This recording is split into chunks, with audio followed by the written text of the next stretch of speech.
Conférence de rentrée pour Jean-Luc Moudenc. Ce matin, le président de Toulouse pour tous s'est exprimé sur les sujets d'actualité nationaux et locaux. Première charge contre Pierre Cohen sur la question du recensement à Toulouse.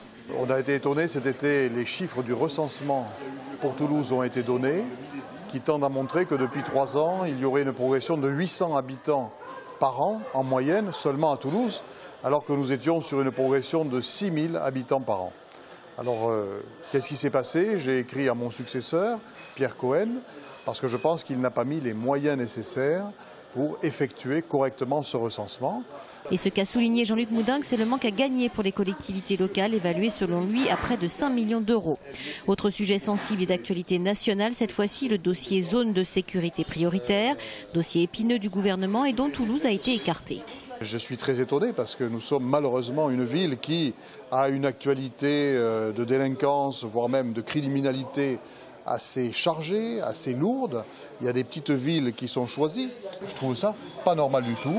Sur la politique de la ville et notamment le dossier des expulsions, Jean-Luc Moudenc affiche son soutien à la politique du gouvernement, mais regrette en revanche un certain manque de fermeté. En matière d'économie, l'ancien maire de Toulouse approuve l'initiative des emplois d'avenir pour les jeunes. L'idée est bonne, mais elle ne va pas assez loin.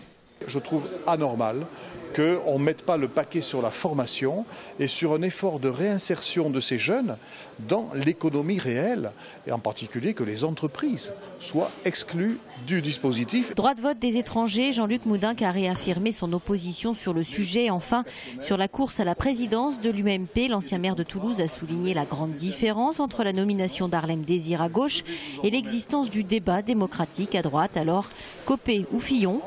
C'est un secret pour personne, tant avec Jean-François Copé qu'avec François Fillon, c'est de dire que, quel que soit l'élu, je travaillerai avec lui en confiance.